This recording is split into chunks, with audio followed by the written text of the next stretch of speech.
몇 가지 외환위기 사례를 소개를 할 거예요. 이번 시간에는 이제 부터는 외환위기 이론 또 외환위기 모형이라고 부를 수 있는 것을 좀 소개를 하려고 합니다. 지난 시간에 좀 잠깐 얘기한 대로 이제 외환위기를 설명하기 위한 모형이나 이론은 굉장히 많습니다. 다양합니다. 왜 그러냐면은 외환위기라고 하는 것이 꼭 어떤 한 가지 형태로만 나타나는 것이 아니고 새로운 또 시대가 되면 또 다른 형태로 나타나고 이게 또 꼭 후진국에서만 나타나는 것이 아니고 선진국에서만 나타날 수 있고 뭐 그렇기 때문에 여러 가지 이론이나 모형이 나와 있는데 그 중에서 이제 대표적인 것을 모으자면은 우리가 여기서 소개하는 대로 제1세대 외환위기 모형이라고 하는 거 이것은 전형적인 이제 후진국형 또는 뭐 개도국형 외환위기 모형입니다. 뭐 가장 뭐 가까운 예로는 이제 1980년대 뭐 남미 쪽에서 발생했던 외환위기가 이제 가장 대표적인 사례라고 볼 수 있고요. 그 다음에 이제 우리가 지난 시간에 우리가 소개했던 유럽 외환위기는 선진국형 외환위기거든요. 그래서 성격이 좀 다릅니다. 그래서 이때 이걸 설명하기 위해서 나온 모형을 우리가 제2세대 외환위기 모형이라고 하고요. 그 다음에 이제 97년부터 나오기 시작한 아시아 외환위기는 또 성격이 다르거든요. 그래서 아시아 외환위기 모형을 어떤 사람은 제3세대라고도 부르고요. 어떤 사람들은 이제 아시아 외환위기를 설명하기 위해서 나온 모형들을 모아가지고 대표적인 걸 모아가지고 그 대표적인 게 이제 여기 나와 있는 현대화된 금융공학 모형, 붐버스트 순환 모형 이것은 이제 아시아 외환위기를 설명하기 위한 모형입니다. 그래서 이제 제1세대 뭐 우리가 이제 이번 수업을 통해서는 이 모형들을 좀 간단하게라는 것은 또 뭐 어느 정도 소개를 하려고 합니다. 제1세대 외환위기 모형. 자, 이 제1세대 외환위기 모형은 뭐 여기 이제 여러 가지로 이제 스토리가 써 있지만은 좀 그렇게 키우죠. 기본적으로 제1세대 모형의 특징은 이제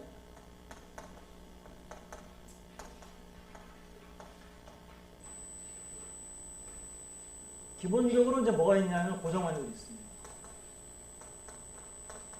또는 관리 변동 환율이 있습니다.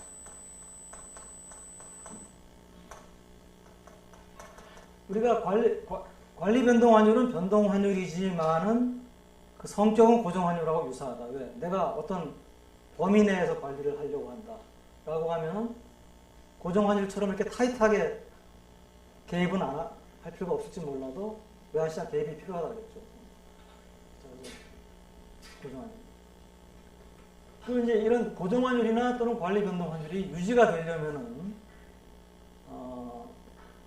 통화 정책이나 또는 다른 거시경제 정책이 고정환율에 유지하고 조화를 이루게끔 정책이 유지가 되어야 됩니다.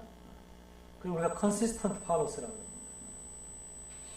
근데 대개 이런 나라들은 이 고정환율이라는 요소를 가지고 있었음에도 불구하고 inconsistent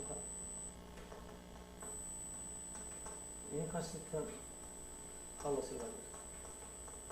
이 inconsistent하다는 건 뭡니까? 고정환율이라는 목표하고 상충되는 그런 정책을 썼다는 것이죠. 그 정책의 내용은 뭐 나중에 우리가 세 번째는 뭐냐면은 limited reserves. 외환보유고가 뭐 충분히 많이 있었다면 뭐 상충되는 정책을 쓰더라도 고정환율을 유지할 수가 있지만 외환보유고가 제한이 이 사람들이 이 국가들이 동원할 수 있는 외환보유고에 한계가 있다.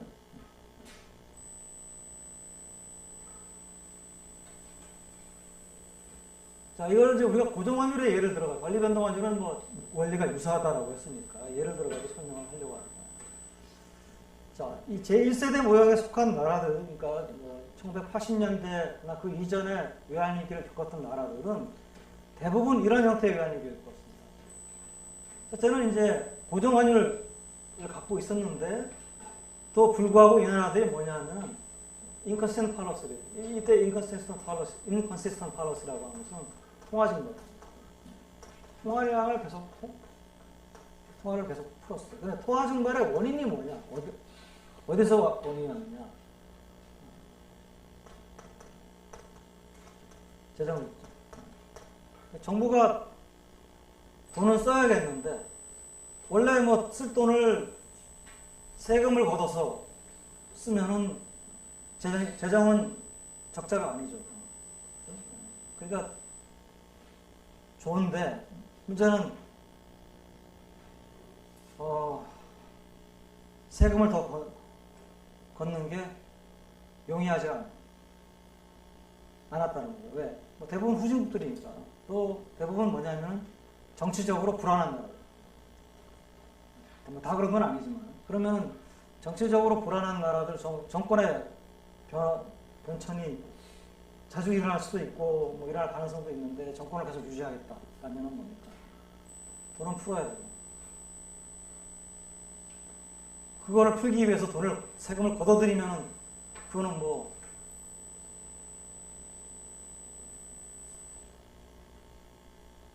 국민들로부터 저게 떨어지잖아요. 인기가 떨어지잖아요.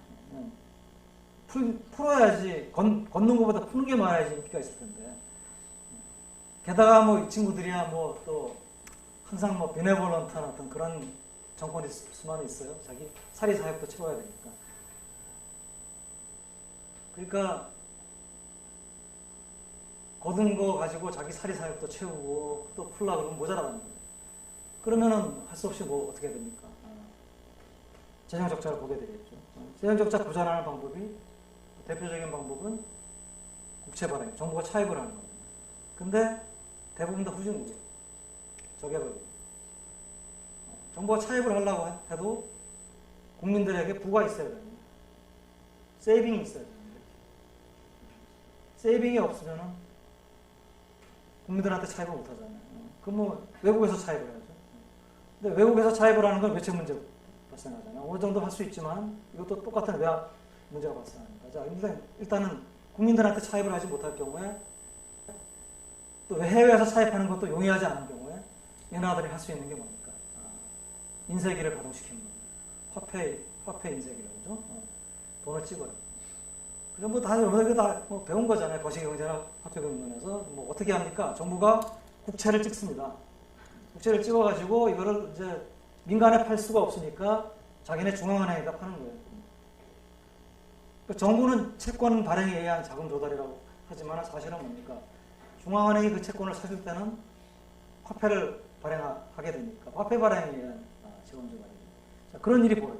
재정 적자 중앙은행에다가 차입을 하면 통화증말이 됩니다.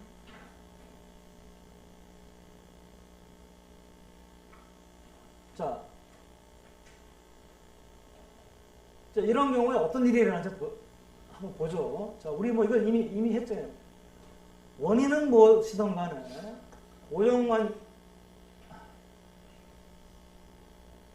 자본의 국제 이동성이 완전한 소국 경제라고 합시다. 소국 경제, 고정하는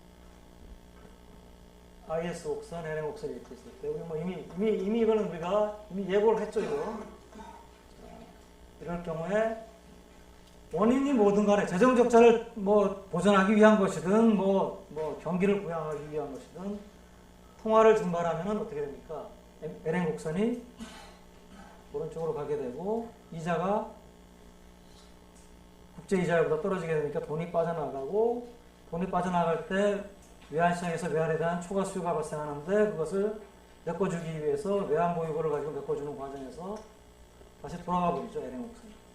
LM 곡선이 여기 다시 돌아가 버려요. 순식간에. 자본의 국제 이동성이 높으면 높을수록 순식간에. 낮으면 조금 돌아가는 속도는 늦죠.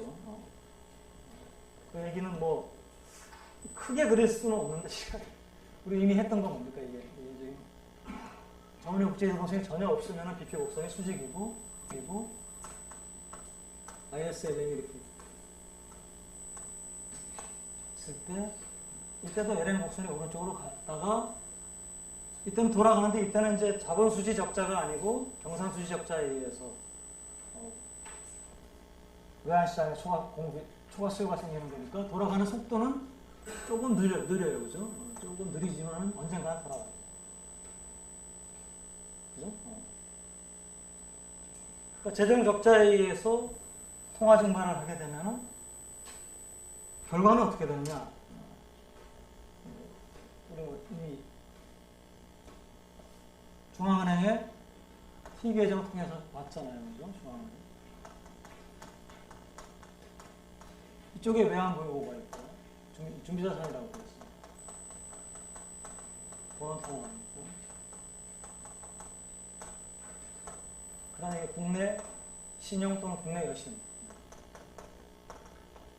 국내 신용이라고 하는 것은 중앙은행이 국내 경제 주체한테 돈을 빌려주는 국내 신용입니다. 그러니까 이것이 민간 은행한테 빌려준 것도 국내 신용이고 정부한테 빌려준 것도 국내 신용이죠.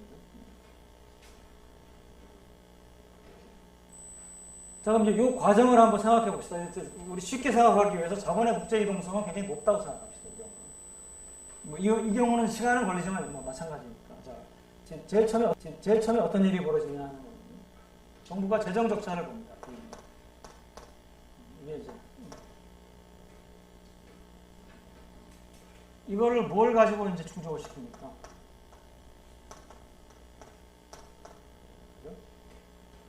통화를 증가시켜가지고 델타는 이제 통화량이죠.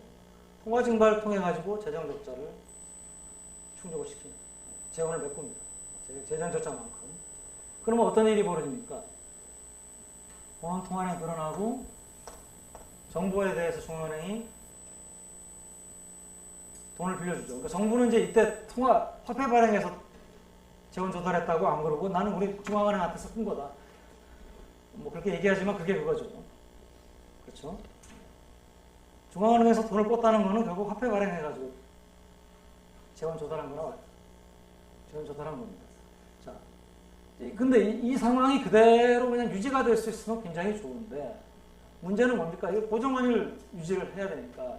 자, 돈통화 증발하게 되면 LN 곡선이 오른쪽으로 이렇게 이동하든 이렇게 이동하게 되고 시간이 흐름에 따라서 또는 순식간에 외환시장에서 외환에 대한 추가 수요가 발생하고 그러면 가만히 놔두면 고정원율이 유지가 안 되니까 중앙은행이 뭡니까? 외환시장에 개입을 해야 되는 거. 다 스토리를 알죠. 그죠? 개입하면 어떻게 됩니까?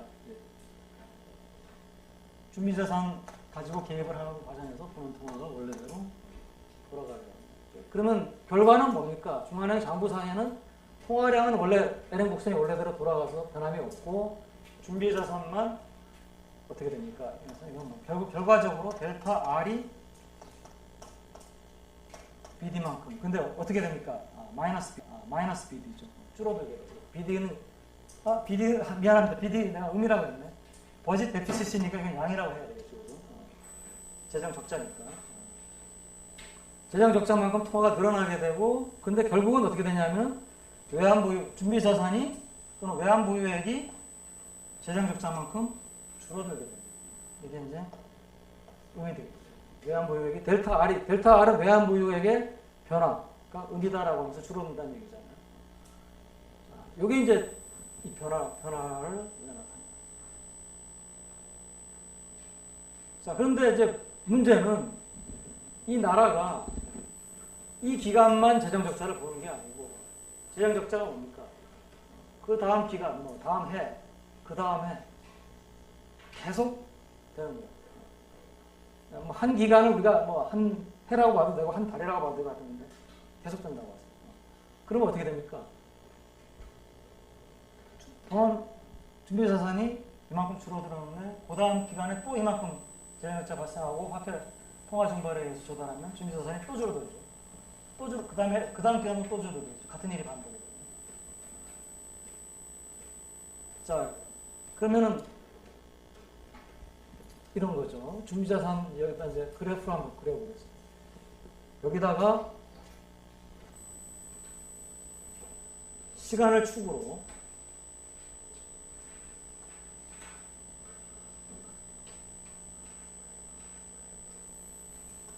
타임입니다. 여기다 R 어떻게 되겠습니까? 뭐 이게 한 기간 동안 이만큼 줄어들지만 그거를 기간을 조그맣게 나눠가지고 컨티뉴어스하게 보면은 R은 뭡니까? 이렇게 BD만큼 매 기간마다 줄어들게 되겠죠. R이 줄어들고. 뭐 이 일을 계속 하게 되면 어떻게 되겠습니까? R이 언젠가는 바닥을 치게 되고 외환보유고가 준비자산이 다 떨어지면은 더 이상 외환시장에 개입을 못 하잖아요. 그렇잖아요. 준비자산이 없는데 개입을 할 수가 없잖아요. 개입을 하려면 준비자산을 풀어줘야 되는데 이때까지 창고에 좀 있어가지고 풀어줬는데 보니까 창고에 쌀이 있는지 푸니까 쌀이 없어. 그러면 쌀값을 유지를 못 하잖아요. 올라간 대로 나가야 돼. 그게 이제 외환위기입니다. 고정환율이 붕괴되고 외환위기 오는 거죠. 자, 그런데 그래서 이제 여기서 이제 우리가 아까 inconsistent fallacy라고 하는 거.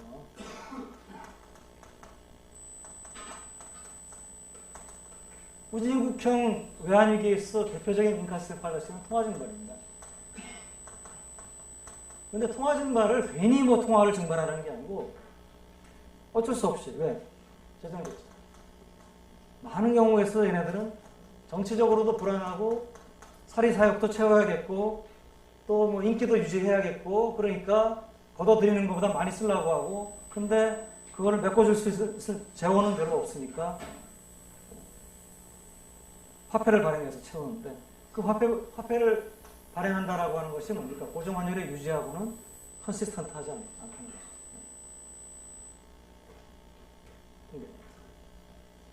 자, 근데 여기서 이제 그 제1세대 모형에서 우리가 요 스토리까지가 요거 한번 다시 볼까요? 자, 재정적자 정책과 고정환율 정책을 동시에 추진하는 것이 이게 정책 간의 불일치, 인컨시스턴시입니다.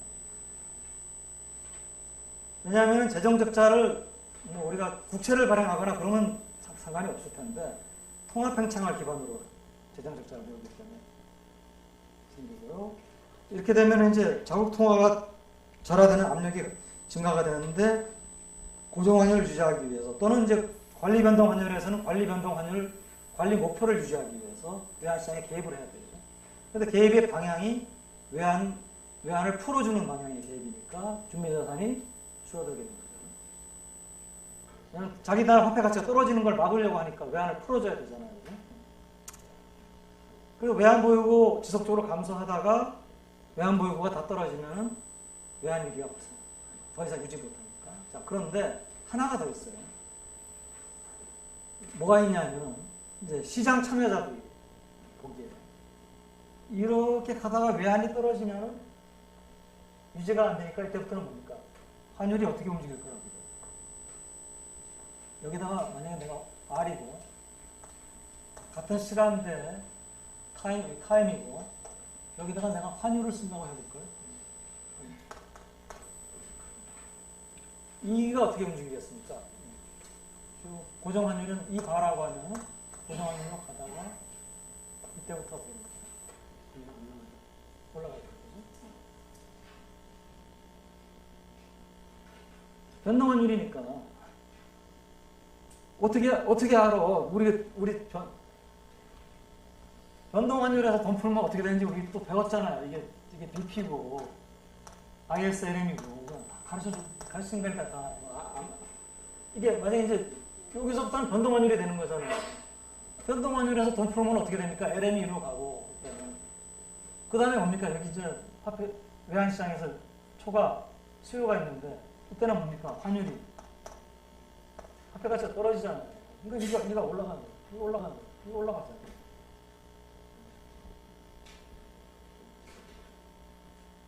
그렇죠. 다 우리 어떤 일이 일어나는지 다 우리가 설명할 수가 있습니다. 자, 이렇게 움직일 거라고 하는 게 보여요. 자, 그러면은 이거를 뭡니까? 이게 지금 이 시장에 있는 여러분들이 우리나라에서 만약에 이런 일이 벌어지겠다. 여러분들이 뭡니까? 외환보고 계속 줄어들고 있는데 정부는 재정 적자를 개선하려고 하는 조짐이 전혀 없어. 계속 가다가 이게 히트하면 그 다음부터는 $1 환율이 뭐 달러당 1,000원에 고정되어 있다가 1,100, 1,200, 1,300 올라갈 거라는 게 알아요. 여러분들 어떻게 하겠습니까? 이게 무슨 내 운명이다?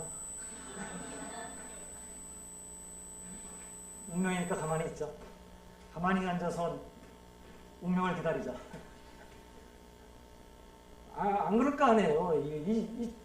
이거 알면은 뭡니까? 당연히 원화를 팔고 외화를 취득을 하려고 그럴 거 아니에요. 그렇잖아요. 이때 직전에 취득하면은 제일 좋겠죠. 올라가기 시작하니까. 왜냐면 요 전에 그 다음에 취득을 하려고 하면은 외화 이바보다 더 높은 가격에 취득을 해야 돼요. 이바에 취득을 해놓는 게 나아요. 근데 그건 한 사람만 아는 게 아니잖아요. 이 사람이 그렇게 해서 돈 벌 수 있다는 거 알면 이 사람도 알까? 이 사람도 다 이때 취득하려고 그러면 못 취득해요. 그러니까 뭡니까? 이때보다 조금 전에 취득하고 조금 전에 취득해요. 그러니까 이때보다는 사람들이 달러를 살려고 하는 시점이 더 전일 거라는 거죠. 어느 정도 정부 중앙은행 외환을 가지고 있어요. 그래야지만 이바에 내가 1,000원에 살 수가 있잖아요.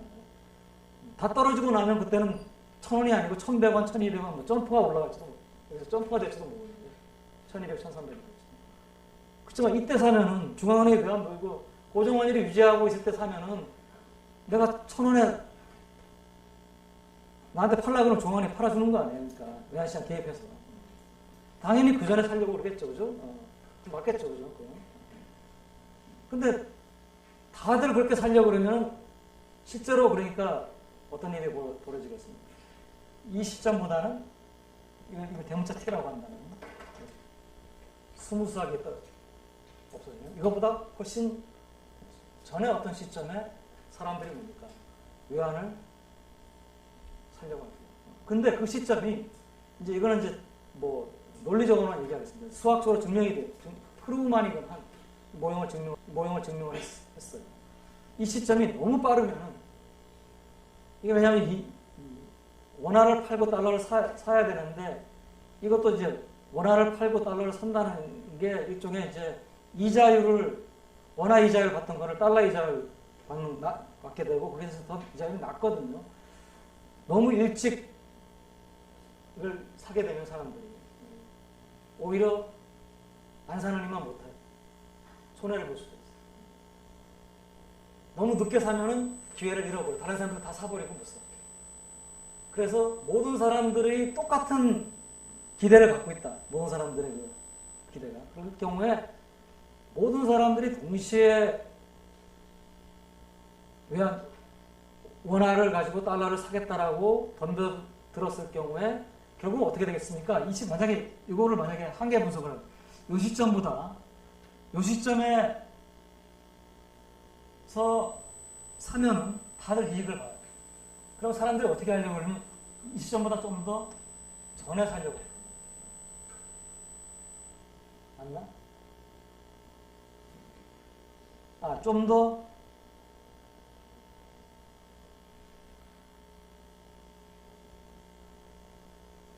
너무 전에 사면 손해를 보니까 조금 더 가능하면 늦게 살라고 했거든요. 근데 이 시점에서 사면은 다른 사람들이 이미 다 사버려가지고 더 이상 이미 환율은 점프해버려가지고 이득을 못 봐요. 너무 늦게 사면. 그러니까 사람들은 그러니까 너무 늦게 사도 안 되고 너무 빨리 사도 안 되고 이 정도 시점에서 사면은 결국은 누구도 초과 이익을 못 거두는 그런 시점이 원래는 그렇게 계산을 합니다. 그러니까 뭐 그런 그 논리는 우리가 좀 제껴두고 결국 이제 그 요체는 뭐냐면은 이 T가 오기 이전에 사람들이 뭡니까? 원화를 가지고 외환을 다 살려고 덤벼드는 그런 시점이 있어요. 그 시점, 그와 같은 행동을 우리가 투기적 공격이라고 합니다.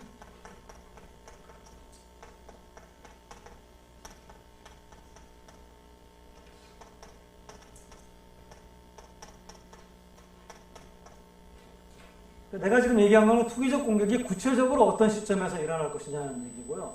그 논리를 좀 정확하게 설명하기가 좀 쉽지가 않아서 그냥 이렇게 얘기합시다. 투기적 공격이 분명히 발생을 하고요. 투기적 공격이 발생하면 어떤 일이 벌어지냐면 이때 남아있는 외환이 전부 다 뭡니까? 투기적 공격에 의해서 전부 다 소진이 됩니다. 왜냐하면 투기적 공격이라고 하는 거는 여기 있는 사람들이 전부 다 가지고 원화를 갖고 가가지고 달러를 살려고 하는 겁니다. 그러면 중앙은행은 어떻게 됩니까? 고정환율을 유지하려면 달러가 1,000원에 달러 살려고 하는 거 다 풀어줘야 되죠. 근데 그 양이 많으면 어떻게 됩니까? 남아있는 거 전부 다 소진이 되는 겁니다. 그러면 실제로 어떻게 되면 이렇게 가는 게 아니고 요 투기적 공격이 일어나는 시점에 외환보유고가 그냥 다 소멸이 돼요. 그럼 환율은 어떻게 됩니까? 환율은 이때부터 올라가는 게 아니고 이때부터 올라가요. 그러니까 요게 이제 그 대부분의 그 외환 위기에는 투기적 공격이 있잖아요. 그러니까 수반됩니다. 물론 이제 여기에 여러 가지 이제 요인들이 붙습니다. 왜냐하면 BD가 항상 이렇게 뭐 일정한 금액으로 발생하는 거예요. 안 그렇겠죠, 그죠?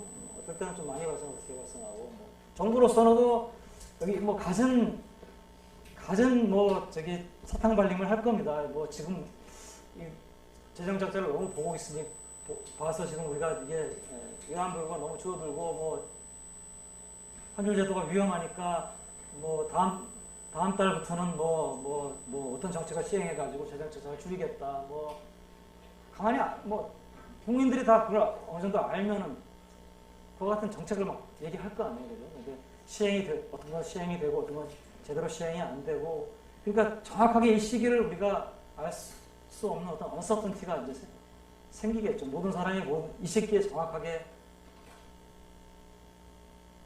위기가 어떻게 발생한다. 뭐 그거는 모든 게 다 확실하고 모든 게 정해진 대로 갈 때는 그렇게 되겠지만, 그러니까 어떤 사람들은 미리 좀 어떻게 했다가 실패할 수도 있고, 뭐 그런 여러 가지 이제 현실 상황에서는 베리에이션이 나오게 됩니다. 왜냐면 모든 게 다 확실한 게 아니기 때문에. 그렇죠? 그렇지만 이제 이 티피컬한 건 뭐냐면 외환보유고는 빠른 속도든 약간 느린 속도든 뭐 이러면서 줄어들고, 이것이 다 이렇게 끝까지 줄어들 때까지 기다리지 않고 그 전에 뭡니까? 사람들이 대거 달러를 취득을 하려고 하는 그런 이제 어택이 발생한다. 그 어택이 한 번 발생할 수도 있고, 뭐 한 번 발생했다가 이게 아니구나 그러면 또 뭐 가다가 또 발생하고, 뭐 한 두세 번 발생할 수도 있고. 근데 이 어택에 의해서 결국은 고정환율로 붕괴가 됩니다. 그런 이제. 그러니까 여기 이제 세 가지 요소를 우리가 여기서 이 스토리에서 세 가지 요소를 봤죠. 첫째, 고정환율이 있었고, 둘째는 고정환율을 유지하는 것하고는 상충이 되는 거시경제 정책 있었죠. 표면적으로는 통화 증발이고, 좀 더 근본적으로는 재정 적자 누적이죠. 세 번째는 뭡니까? 외환보유액이 한정되어 있다는 거예요. 이게 이제 만약에 선진국 같으면 우리가 지금 바로 다음에 선진국청을 배울 텐데, 선진국청 그건 뭡니까?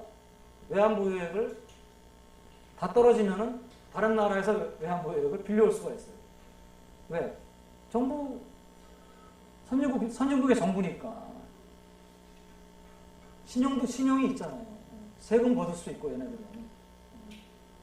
그러니까 그 자기의 그 신용을 바탕으로 해가지고 뭐 예를 들어서 그리스 정부가 신용이 있다라고 하면 뭐 국제 금융시장에서 그리스 채권 발행해가지고 유로화 표시로, 아니면 뭐 예를 들어서 외환위기 때 우리나라 정부가 신용이 있었다라고 하면은 국제 금융시장에서 달러화로 우리나라 정부가 채권 발행해가지고 외환보유고를 높일 수가 있거든요. 근데 그런 능력이 없는 거죠.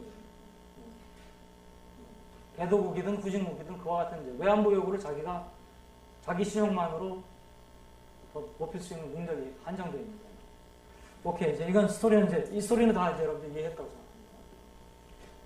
물론 이게 베리에이션이 여러 가지 있긴 하지만 되게 이제 이때까지 발생했던 위기는 다 이와 같은 위기였어요.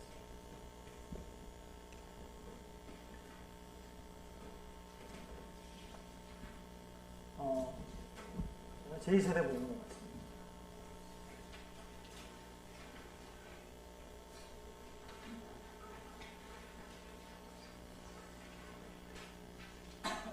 그래서 제1세대 모형, 다시 마지막으로 정리하자면은 외환시장에서 투기적 공격으로 그러니까 경제정책 변화를 하면서 이제 고정환율을 포기하는 거죠. 고정환율 포기가 예상이 되면은 포기되는 이후에는 이제 환율이 막 올라갈 걸 기대를 할 수가 있으니까. 그러니까 이제 투기적 공격으로 하게 되고, 그 투기적 공격 자체가 뭡니까? 그 외환 위기의 시기를 앞당기는 역할.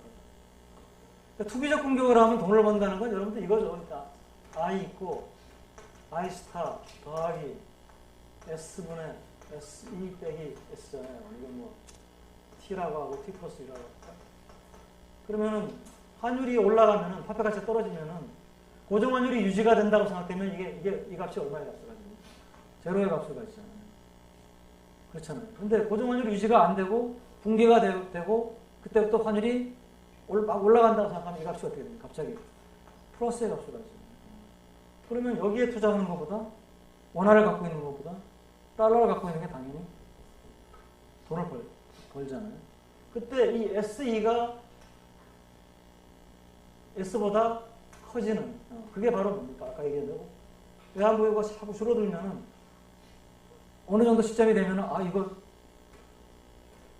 붕괴되고 환율이 올라가기 시작할지 모르겠다는 생각이 사람들 사이에 들 거 아니에요. 300억 불 있다가 250억 불, 200억 불, 150억 불, 그래서 한 70억 불, 60억 불 이렇게 되면은 이거 혹시 고정환율 무너질지 모르겠다. 그런 얘기입니다. 그러니까 이 스토리에 있어서 굉장히 중요한 역할을 하는 게 유의엄 이자율 평가예요.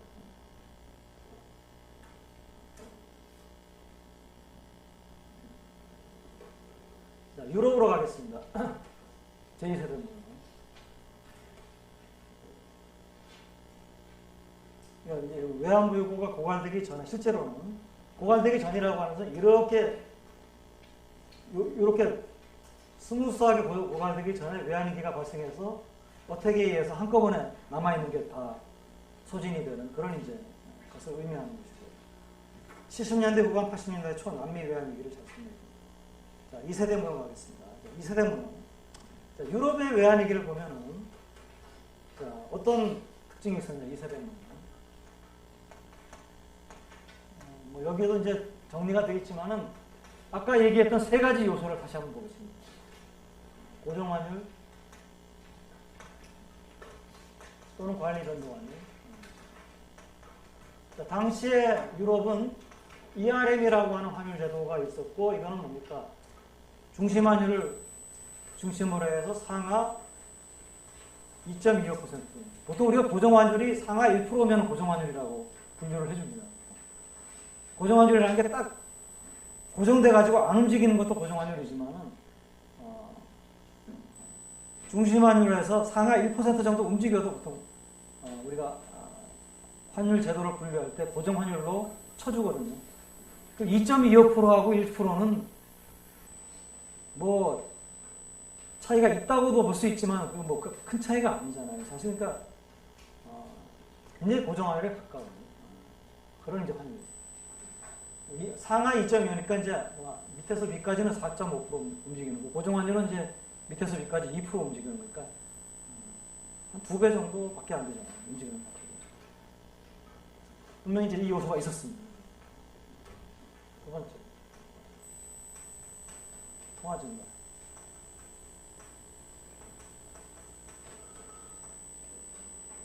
아니야. 통화 증가이 아니에요. inconsistent policy.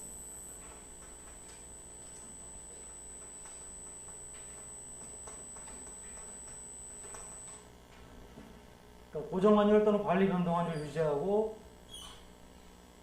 일관성 있는 정책이 시행이 되느냐? 그렇지 않아요. inconsistent policy가 있었습니다. 뭐냐? 다들 통화 정책을 비슷하게 써야 되는데 독일 이외의 다른 유럽 국가들은 통화를 팽창시켰는데 독일은 팽창을 안 시켜 긴축으로 갔어요. 가려면 같이 가야 됩니다. 같이 팽창하거나 같이 긴축시키거나 같이 움직여야 돼요. 근데 팔러스는 인커션 됐어. 세 번째. 우리 뭐 스토리 다 들었으니까 좀. 세 번째는 뭐였죠? 리미티드 리저트.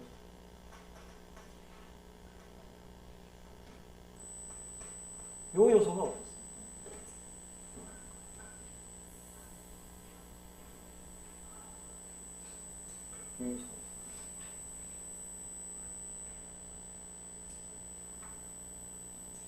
이 요소가 없다는 건 뭐냐면 차입에 의해서 외환 보유고 확충 오케이 이게 가능하거나 또는 뭡니까 꼭 굳이 차입을 안 하더라도 국내 금리 인상을 통한 자본 수지 국내 금리를 인상시킵니다. 이것도 가능. 이런 것들이 가능하다는 거죠.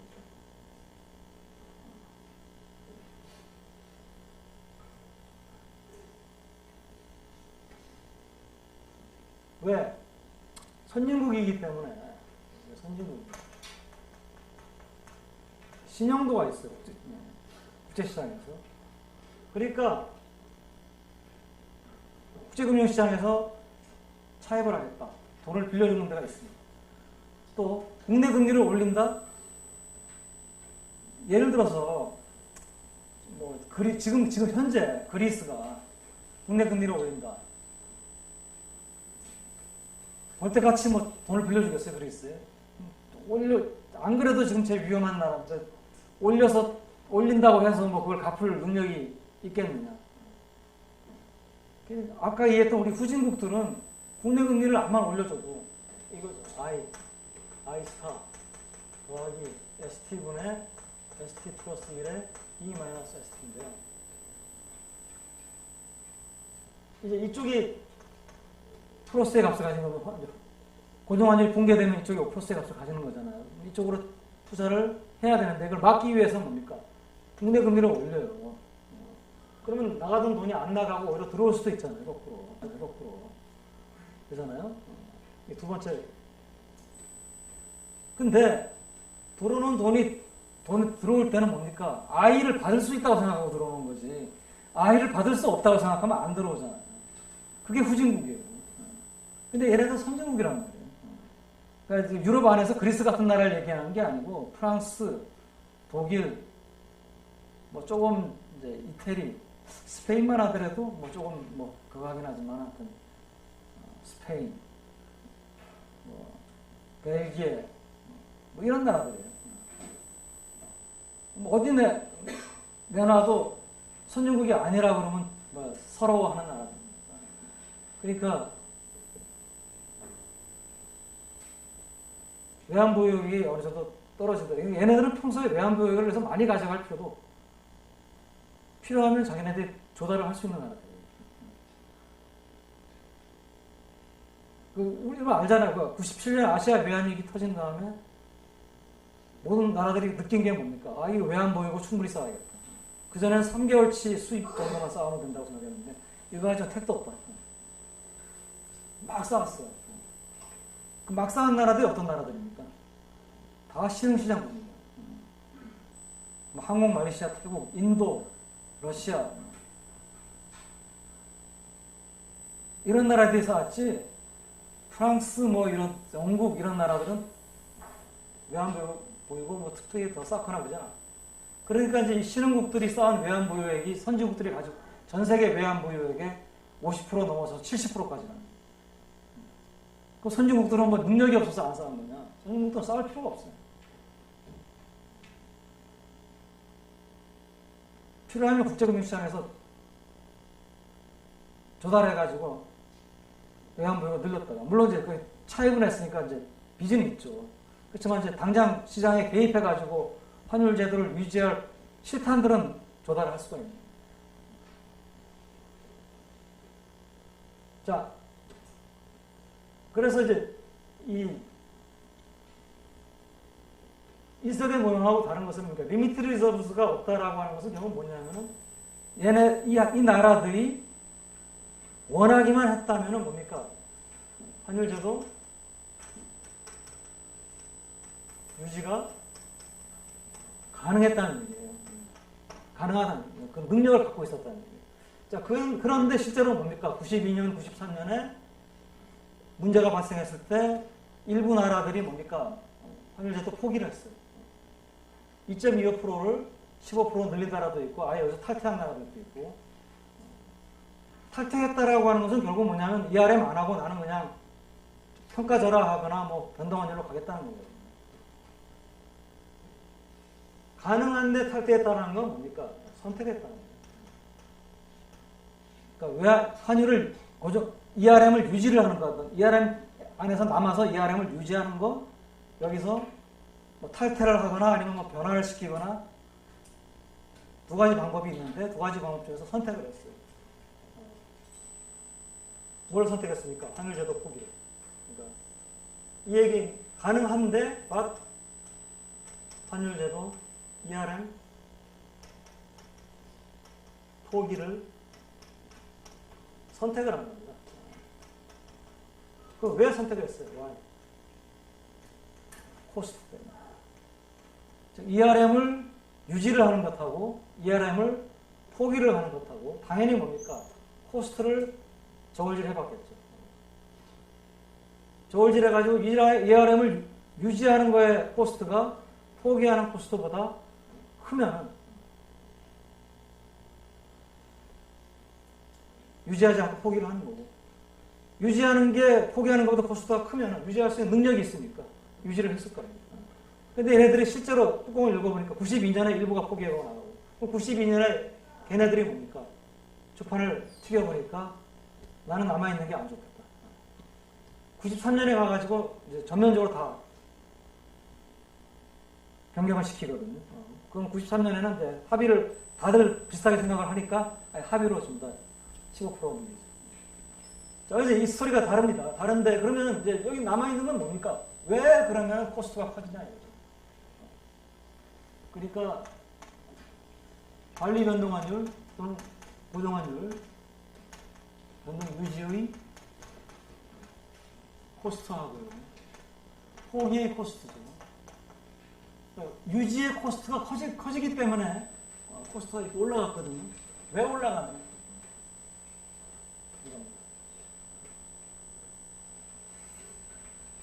그 코스트하고 이제 관리 변동 또는 고정환율 유지의 혜택을 이제 저울질해야 되는데, 보통 이 혜택은 뭐냐 하면은 물가 안정입니다. 왜냐하면 이제 이 환율을 어느 정도 밴드 내에서 유지를 하면은 외국에서 수입하는 물건의 가격이 안정되잖아요. 근데 이제 포기를 한다라고 하는 것은 결국 뭐냐면 이때의 위기가 뭡니까? 독일 against rest of the Europe이잖아요. 유럽 다른 나라들은 뭡니까? 포기하는 순간에 화폐 가치가 떨어지니까, 떨어지는 방향으로 환율이 변하니까 수입품의 가격이 올라가는 거죠.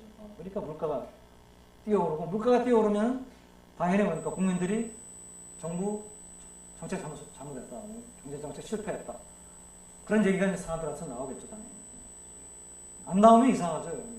물가가 올라가는데 이거는 뭐 소로스 같은 나쁜 놈들이 있어서 그렇다, 뭐 이렇게 사람들이 우리 정부의 정책 담당자들은 굉장히 유능하고 착한 사람들인데 소로스 같은 저런 늑대들이 와서 그렇다, 뭐 이러지 않을 거 아니에요.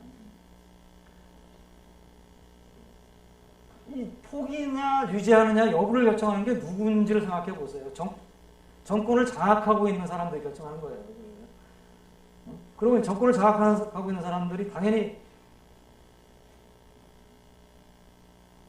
국민의 뭐 중장기적인 복지도 중요하지만 이 사람들은 뭡니까? 나의 정권의 유지, 쇼터미즘.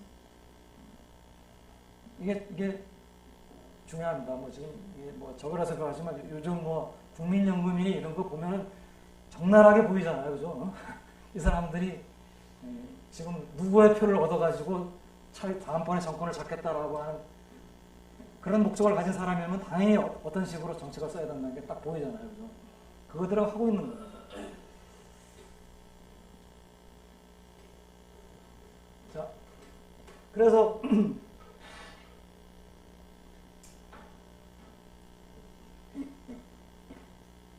그러니까 그러니까 관리 변동 유지의 그 혜택은 물가 안정, 그 다음에 뭐 정권의 유지, 뭐 이런 것들이 혜택이 될 수가 있을 겁니다.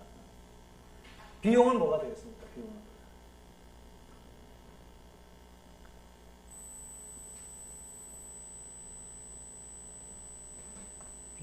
비용을 보기 위해서 우리 이거 다시 한번 봅시다.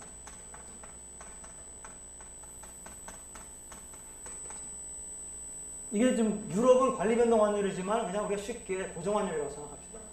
그러면 사람들이 고정 환율이 확실하게 유지가 된다고 생각하면 이 값이 얼마나 된다고 했어요? 0이죠, 그죠? 그러면은 아이스타가 근데 만약에 이것이 유지가 안 된다고 생각하면 언젠가는 우리 화폐 가치가 떨어질 거 아니에요. 그러면 원화를 갖고 있는 것보다 프랑화를 갖고 있는 것보다 도이치마르크화를 갖고 있는 게 낫잖아요. 왜? 도이치마르크 갖고 있으면 환차익이 오르니까 이자를 더해가지고 당연히 뭐 도이치마르크화를 가지려고 사람들이 다 돈 더 들고 그걸 뭐 이태리 리라고 해도 전부 다 도이치마르크화 바꾸려고 그러고 스웨덴 뭐 페소도 바꾸려고 그러고 다 뭐 그럴 거 아니에요. 포르투갈 페세타 뭐 전부 다 도이치마르크가 바꾸려고. 왜? 자, 그럼 그거 막으려면 막지 않고 만약에 그와 같은 상황이 발생하면 당연히 어떤 일을 보이겠습니까? 국내에서 이자율이 올라갑니다. 이게 독일 이자율이고 이게 프랑스 이자율이라고 생각해보고 이게 프랑스하고 독일의 마르크당 프랑화로 표시한 환율이라고 생각해보세요. 그러면 이 ERM이 유지가 되고 있는 동안에는 고정 환율이 유지가 된다고 생각하면 이게 제로니까 이자율은 같을 겁니다, 이거. 근데 사람들 사이에 이제 뭡니까? 독일은 돈을 안 풀고 있는데 프랑스나 다른 나라는 돈을 풀고 있어요. 당연히 이 사람들 사이에 어떤 기대가 형성되겠습니까? 아, 이게 프랑화 화폐 가치가 떨어질지 모르겠다. 그럼 이게 지속이 되면은 혹시 이 중심 환율이 리얼라인이 돼가지고 일종의 평가자락 같은 일이 발생할 수 있습니다. 이러면 평가자락이 발생하면 정말 며칠 사이에 10여 프로, 수십 프로, 뭐 이거 연율로 환산하면 뭐 수천 수만 프로의 돈을 버는 거랑 마찬가지예요. 물론 그게 그 시점이 정확하게 언제인지 우리가 모르기 때문에 바로 직전에 해가지고 들어가가지고 돈을 벌 수도 없겠지만. 그러니까 이런 기대가 생겨 있는데 그걸 편성한 게 누굽니까? 소로죠. 또는 뭡니까? 헤지펀드들. 사람들이 다 야 이거 무너질지 모르겠다라고 하는데 앞장서가요. 그러니까 그 같은 기대가 뭡니까? 뭡니까? 오뚜기나 이런 것이 넘어졌다 올라가지만은 더 이상 올라오지 못하는 그 경계까지 사람들의 기대가 오뚜기를 보낸 거예요. 거기서 이제 이게 원래 이게 딱 보건력을 가지고 딱 서 있을 때는 암만 헤지펀드들이 밀어도 약간만 왔다 갔다 하고 끝나. 그럼 헤지펀드가 돈을 잃습니다. 근데 사람들의 기대가 이거 무너질지 모르겠다? 갔을 때는 뭡니까? 헤지펀드들이 조금만 밀어줘도 팍 넘어갑니다. 그 상황을 읽고 들어가는 겁니다.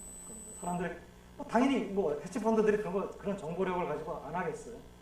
읽고 갔는데 그럼에도 불구하고 얘네들이 막을 수도 있었어요. 근데 어떤 문제가 있냐면 막으려고 일단 막기 전에 어떤 일이 벌어지면 헤지펀드들이 이렇게 밀면은 사람들의 기대가 굉장히 커지잖아요. 무너지는 기대.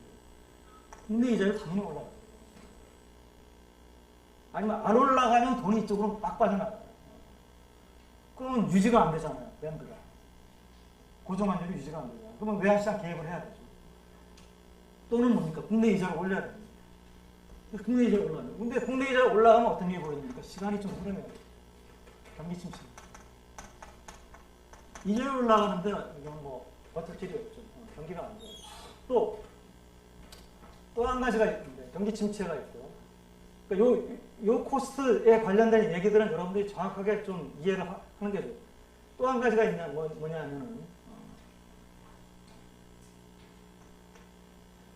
국채, 이자 부담. 유럽 국가들은 전통적으로 다른 국가들에 비해서 선진국임에도 불구하고 정부의 정부의 부채가 높습니다. 정부의 부채가 많으니까 이자가 좀 올라가면 어떻게 됩니까? 이자 부담이 늘어나요. 그럼 견딜 수가 어렵죠. 뭐 기본적으로 복지 뭐 이런 것을 많이 하는 국가들이고 뭐 그러다 보니까 정부의 그 재정 지출이 높고요. 특히 이제 유럽 국가들 중에서 이제 북부보다는 남부 국가들이 전통적으로 정부 부채 비율이 높은 나라들인데 뭐 그 아니더라도 유럽 국가들은 전반적으로 다 정부 부채 비율이 전반적으로는 높은 편입니다. 그 이면에 또 복지 수준도 제일 높은 편이죠. 그러다 보니까 이자율이 좀 올라가면은 그 이자율에 따라 뭡니까? 이자 부담의 그 부담을 굉장히 심하게 느껴요. 이 두 가지. 이자가 올라가면 경기 침체. 안 그래도 실업률이 높은 나라들인데 경기가 더 안 좋아지면 곤란하겠죠. 또 뭐 대부분에 그렇지만 또 일부 국가들은 이자 부담 올라가면 또 굉장히 부담스럽게 느꼈습니다. 그럼 이제 이걸 저울질하는 거예요. 물가 안정, 정권 유지 이거 이쪽도 잘못하면 정권이 불안해지거든요. 저울질하는. 그 사례에서 얘기했잖아요. 영국 이자율을 40%까지 올렸어요. 40%. 선진국. 스웨덴 100% 넘게 올렸습니다. 100몇십 %까지. 이게 1년 정도 유지할 수 있는 이자율이겠어요. 일시적으로 올려서 상황이 개선되기를 기대했는데, 즉 40%, 100%짜리 이자율이 뭐 한 일주일, 열흘, 뭐 길어야 한 달 유지되면은 그거야 뭐 감당할 수 있는 거. 1년을 40% 이자율이 간다면 1년 후에 40% 이자를 정부가 재정을 갖고 내야 된다. 이거는 뭐 웬만한 정부면은 뭐 인플레가 그만큼 발생하면 오를까. 그러니까 돈을 찍어서 그걸 갚으면 모를까. 굉장히 어려운 얘기죠. 그래서 이제 이런 상황이 처하니까 뭡니까? 저울질해가지고 선택을 합니다. 자, 근데 여기서 한 가지가 더 있어요. 여기도 또 한 가지 있어요. 일종의 스페큘러티브 어택 비슷한 스토리가 있는데 뭐냐 하면은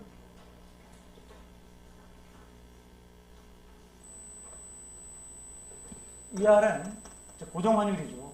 ERM은 관리변동환율이지만 이와 같은 이제 ERM 붕괴의 기대가 어떻게 합니까? 코스트를 ERM 유지의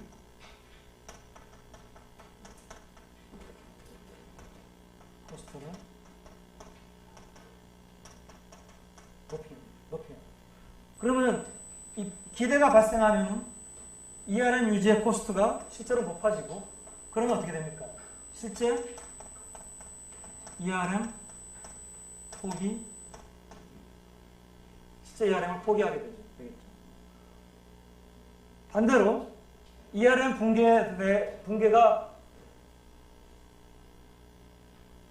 ERM이 붕괴가 안 될 거라고 사람들이 기대를 하면 어떻게 됩니까? 붕괴가 안 되면 이게 고정환율이 유지가 되니까 이게 제로가 되고, 이자율은 올라가지 않고 유지가 되고, 낮게 유지가 되고, 그러면 뭡니까? ERM 유지의 코스트가 낮게 유지가 되겠죠. ERM을 포기 안 하겠죠. 그래서 이 기대가 ERM이 붕괴될 것이라고 하는 기대가 발생하니까 이게 ERM 유지의 코스트를 높이고, 이것이 실제로 ERM을 붕괴를 시키는, 그러니까 기대가 뭡니까? 실제로 실현이 되는. 만약에 그게 붕괴가 안 된다고 사람들이 생각했더라면 코스트가 낮았을 것이고, 그러면 뭡니까? 국가들로서는 ERM 유지하고 혜택하고 코스트를 비교하면 코스트가 높지 않으니까, 이게 이쪽 혜택이 더 크니까 그냥 유지하자. 유지가 되었을 텐데. 그래서 이걸 우리가 뭐라고 하냐면 자기 실현적 외환위기. 외환위기가 발생하려고 할 것이다라고 하는 기대가 실제로 코스트를 높이고 그것이 실제 ERM을 포기하도록 만든다. 그런 일이 벌어졌다. 그래서 우리가 자기 실현적 외환위기, 자기 실현적 기대 이런 식으로 됩니다. 그래서 사실 이제 이 자기 실현적인 기대는 1세대 모형에서도 있을 수 있어요. 그런데 1세대 모형에서도 있을 수 있지만 사실 2세대 모형에서 굉장히 중요한 특징으로 우리가 얘기를 합니다. 자, 이제 세 번째로 가요. 아시아에 대한 얘기를 보겠습니다. 가기 전에 이걸 좀 내용을 다시 한번 이걸 가지고 정리를 해보죠. 자, 투기적 공격에 대응해서 정부가 외환시장에 개입을 하고 또 실제로 개입을 할 수 있는 여력도 있어요. 여력이 있다는 건 준비자산을 더 부족하면 또 보충하고 그럴 수 있는 능력이 있어요. 그런데 그런 방어의 능력은 있지만은 뭡니까? 환율을 고정하거나 관리하는 것이 비용이 높아짐에 따라서 스스로 이제 뭡니까? 고정환율이나 또는 관리변동 환율을 포기하는 것을 우리가 이제 제2세대 외환무역의 특징이고요.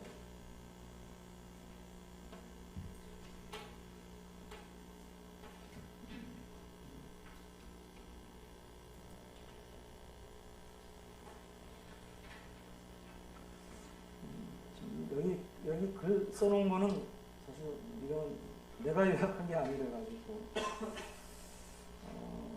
그렇게 별로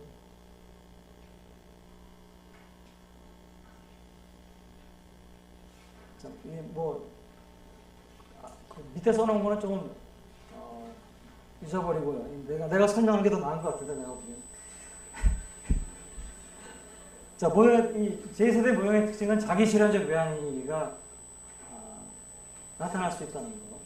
자기 실현적 외환위기가 실제로 고정환율 유지에 코스트를 높이고 외환위기를 실제로 나타나게 만들 수 있는 그런 이제 선택하게 만들 수 있는 그런 측면이 있다. 그래서 이제 이 경제 기초 요인, 기초 여건이, 그러니까 펀더멘탈이죠. 펀더멘탈이 뭘 말하는지 여러분들 우리 그 환율 결정 모형에서 봤잖아요. 그것이 이제 아주 나빠지지 않더라도 외환위기가 발생할 수 있다는 거예요. 왜냐하면 자기 실현적 외환위기가 가능하기 때문에. 반면에 제1세대 모형에서는 기초 여건이 굉장히 안 좋은 거예요. 재정 적자 계속 보고 있고, 계속 통화 증벌을 하고 있고, 계속 외환 보유고 줄어들고 있고. 근데 제2세대 모형에 따르면 그렇게 나쁘지 않아도 발생할 수 있다. 기대 자체가 변하면은 코스트를 높이고 그것이 기대를 실현하는 방향으로 선택을 하도록 만듭니다.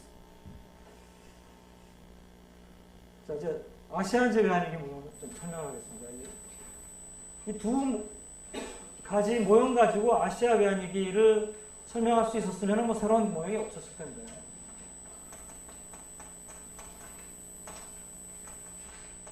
(97년) (98년에) 거쳐서 일어났던 아시아 외환위기, 이 세 가지 요인을 다시 봅시다. 고정, 환율, 또는 관리 변동 이었습니다. 이때 위기를 겪었던 대표적인 나라 네 나라, 한국, 태국, 말레이시아, 인도네시아 전부 다 관리 변동 환율 제도를 택하고 있었습니다. 우리나라는 시장 평균 환율 제도라고 하는 걸 택하고 있었는데 관리 변동 환율입니다.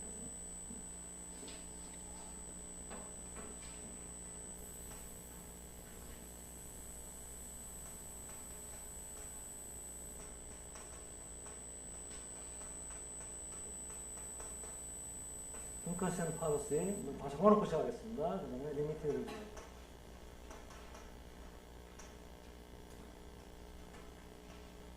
자, 요거 동그라미입니다. 외환 보유고 한정돼 있었고, 이 나라들이 전부 다.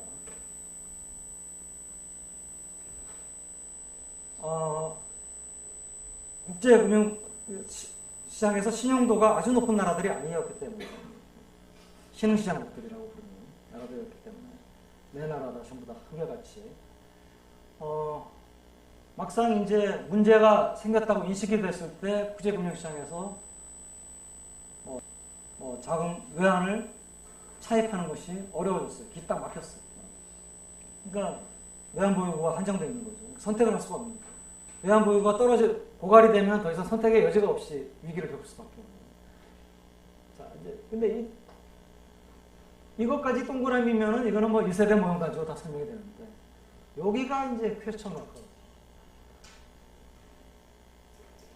1세대 외환위기 발생한 나라들은 통화증발이 있었고 거기에 통화증발의 또 근본적인 원인으로 지속적인 재정 적자가 있었거든요. 그래서 처음에 위기가 발생하니까 뭐 IMF나 이런 데서 들어와가지고 당연히 뭐 얘네들은 이런 위기다. 그러면 이런 위기 때는 우리가 쳐다봐야 될 변수들이 이거다. 딱 쳐다봤어요. 통화증발이 있었는지 보고 재정 봤습니다. 근데 얘네들이 당황한 게 그게 안 보입니다. 통화증발 없었고 뭐 없었다고 하면 뭐 좀 지나친 표현일지 모르겠지만 지속적으로 뭐 이렇게 과할 정도로 통화증발이 일어나지 않았어요. 거시경제정책 상당히 거시경제정책은 상당히 건전했습니다. 내 나라가 한결같이 재정적자 들여다보니까 재정 적자는커녕 균형이거나 아니면 우리나라는 계속 재정 흑자를 내고 있어요. 재정 흑자였어요. 통화증발을 할 이유가 없어요. 재정 때문에.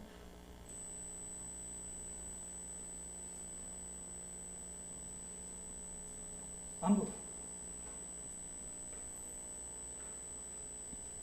거시경제정책. 건전한.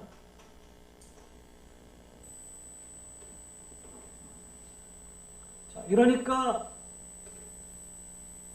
처음에 이제 1세대 모형에 근거해가지고 1세대 모형에 근거했다는 건 결국 뭐냐면은 얘네들이 뭔가 뭐 잘못이 있었기 때문에 문제가 있기 때문에 이게 봤어요. 문제가 뭐냐? 여기서 못 찾으니까 딴 데서 찾아야겠죠. 크루그맨 같은 사람들이 처음에 문제를 찾아낸 게 뭡니까? 인센티브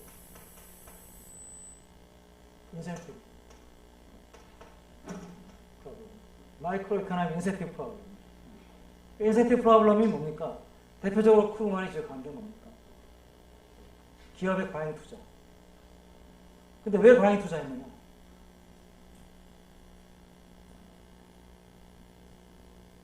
과다 차입. 기업이 과다 차입에 의한 과잉 투자. 뭐 같은 얘기죠. 투자하기 위해서 차입을 해서. 근데 차입을 하려면 누군가 돈을 빌려줘야 되잖아요. 그 금융기관. 금융기관에 모럴 해서드가 있었다. 무슨 모럴 해서드가 있느냐? 관치금융이 있지. 망하면은 정부가 살려주고, 잘 되면 나한테 다 남는 이윤이 다 내게 돼요. 그러면 금융기관을 운영하는 뭐 주주라, 대주주나 아니면 경영자 입장에서는 뭡니까?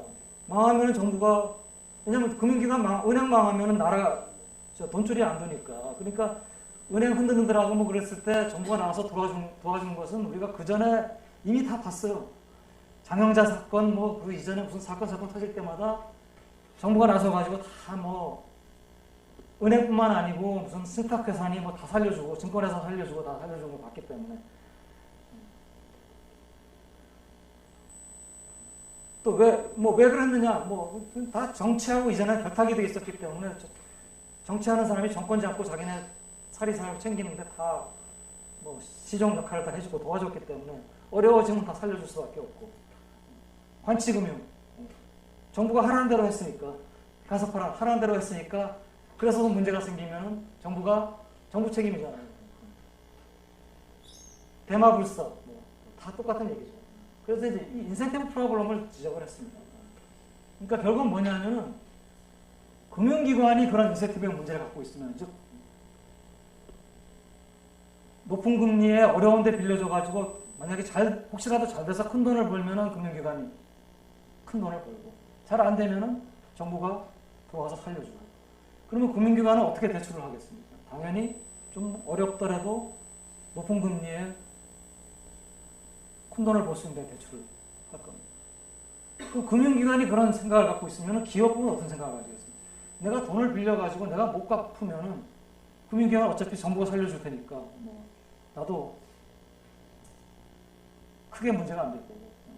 돈 빌려가지고 투자했다가 잘 되면은 나 크게 먹고 금융기관도 크게 먹고 다 같이 잘 되니까. 그래서 이제 뭐 우리가 팽글로시안 뷰라고 하는 거. 그러니까 실패할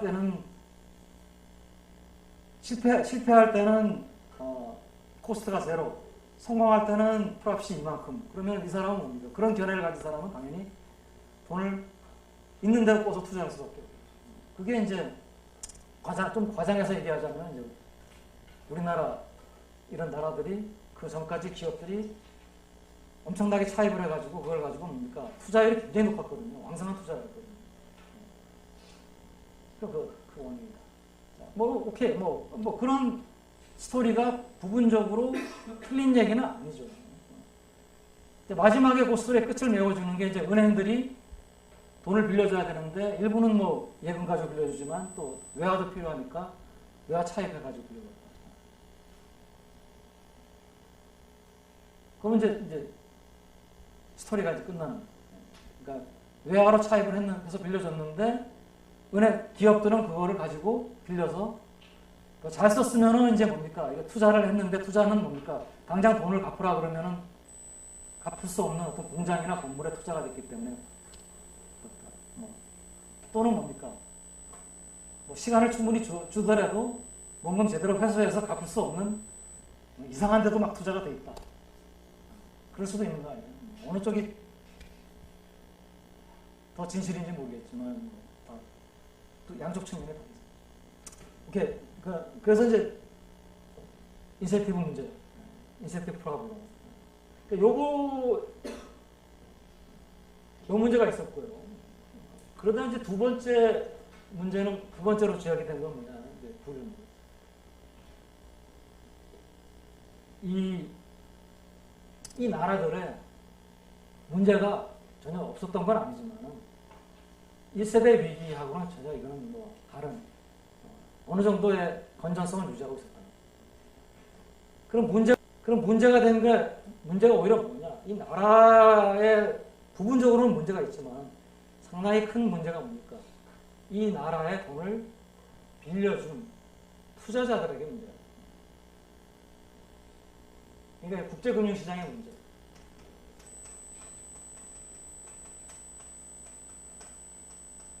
문제를 지적한 게 뭐 제프리 sak스라든지 나중에 이제 뭐 스티글리스라든지 이런 사람들이 이제 지적을 하고, 그래서 이거는 이제 뭐 대표적인 현대화된 금융공항, 현대화된 금융공항.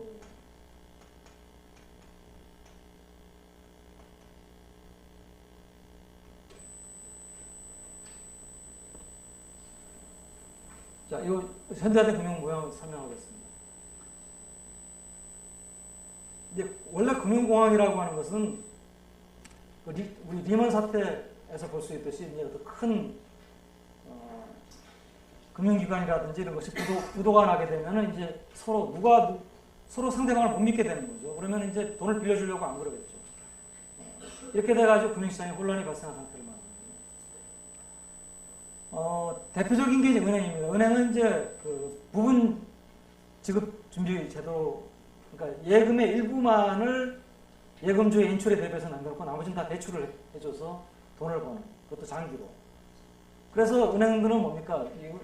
예금주들이 은행을 믿지 못하고 예금을 자꾸 한꺼번에 인출하려 들면은 당연히 부도가 날 수밖에 없죠.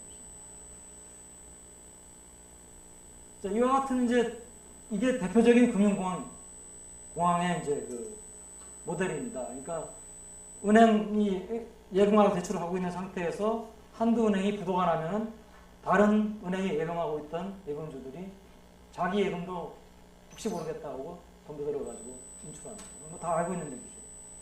요거를 이제 상황을 좀 바꿔가지고 여기서 은행은 이 나라의 은행들입니다. 아시아 외환위기를 겪은 아시아 국가들의 은행이라고 생각해야 되고 아시아 국가 자체라고 생각합니다. 예금주는 누구냐면 이 아시아 국가들한테 돈을 빌려준 자금주들이죠. 투자자들일 수도 있고 외국의 금융기관일 수도 있고. 그러면 상황이 똑같다고 생각하면 되겠습니다. 이 국가들이 신용도가 낮기 때문에 얘네들한테 돈을 빌려줄 때는 길게 빌려주질 않습니다. 국제투자자들이. 그러니까 국제투자자들이라는 게 뭐 딴 게 아니고 국제은행들이에요. 시티뱅크나 뭐 이런 큰 바클레이즈나 이런 또는 뭐 JP 모건, 골만삭스 이런. 요때만 하더라도 이제 뭐 JP 모건이나 골만삭스 같은 이제 이런 IB보다들은 이제 상업은행들이 이때는 이제 활동을 많이 하고 있어요. 심지어는 이제 헤지펀드들도 이제 대출 형태로 운영하는 헤지펀드들도 많이 있어요. 헤지펀드는 모양이 다 성격이 다. 뭐 누가 빌려주는 간에 돈을 빌리는데 빌려줄 때는 뭡니까? 다 뭐 신흥 국가들이니까 신용도가 높지가 않으니까 길게 안 빌려줍니다. 뭐 길어야 한 1년, 2년. 그러고는 또 신용도가 좀 나빠 보이면은 뭡니까? 뭐 1년짜리 만기 돌아오면 이번엔 6개월만 연장해 주겠다. 뭐 이런 식으로 자꾸 기간을 짧게 가져가죠. 그러다가 이제 뭐 어떤 이유에서든 태국이 이제 문제가 생겨. 한 은행이 부도가 났어요. 그러면 태국하고 비슷한 데 보니까 뭐 한국도 비슷하고 뭐 비슷비슷해 상황이. 뭐 이 은행도 또 위험할지 모르겠다. 그러니까 예금주들이 뭡니까? 내 돈 내놔라. 아니면 이제 뭐 당장 환수 못하는 거는 만기까지 한두 달 기다렸다가 만기 끝나면은 이제 더 이상 연장시켜주지 않겠다. 갚아라. 그러니까 한꺼번에 뭡니까? 갑자기 단기로 대출을 받아가지고 장기로 막 기업이나 이렇게 빌려서 투자를 해놨는데 대출은 갚으라고 그러고 투자는 회수가 안 되니까. 거의 은행하고 비슷한 상황이라고. 다만 투자자가 예금주가 이제 외국의 금융기관이나 투자자로 바뀌고 예금이 원화가 아니고 이제 달러로 예금주로 뭐 이런 걸로 바뀐 거죠. 근데 이때 이제 일이 불일치가 있죠. 이제 부채는 외화고 단기고요. 자산은 뭐냐면은 이거 갖고 투자를 했으니까 장기죠. 회수되는데 또 한 가지는 뭡니까? 이 외화로 돈을 빌려가지고 공장을 세웠지만은 이 기업들 중에 뭐 상당수는 어떤 기업은 수출을 해가지고 달러를 벌어들이는 기업도 있을 수 있지만은 또 어떤 기업들은 뭡니까? 뭐 초코파이 공장 세워가지고 지금은 뭐 러시아 돈도 벌지만 그때는 이제 원화를 벌 거니까 그럼 원화 벌면은 원화 화폐 가치가 떨어지면은 800대 1이었다가 그게 1600대 1이 되면은 열심히 벌어도 못 갚잖아요. 그러니까 그런 문제가 이제 불일치 문제가 발생했죠. 그래서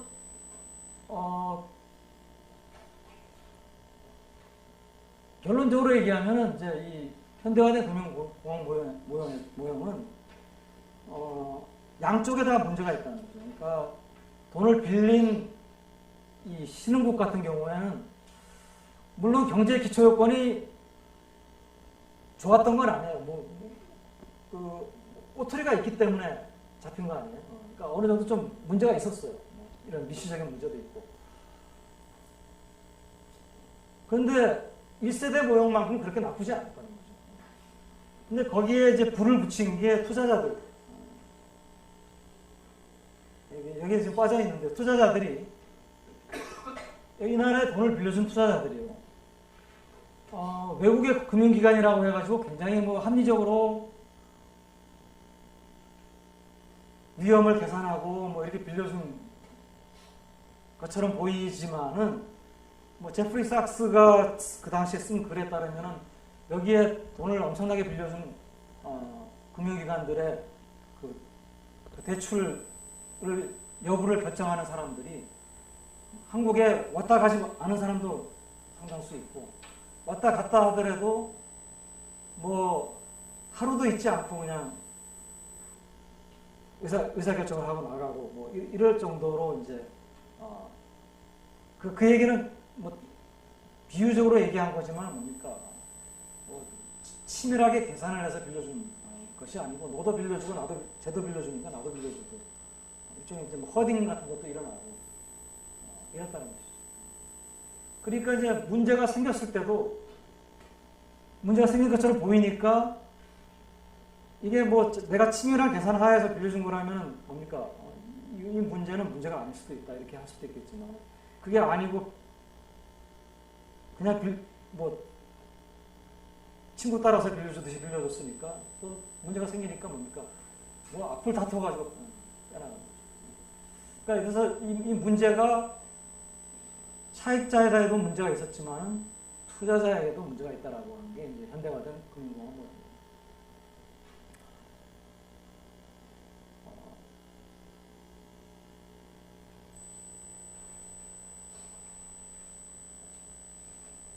약간 뭐 몇 가지도 얘기할 게 있는데 뭐 주제들이 아직 많이 남아있기 때문에 다음 시간 1시간 정도 더 이 주제에 대해서 얘기를 하도록 하겠습니다.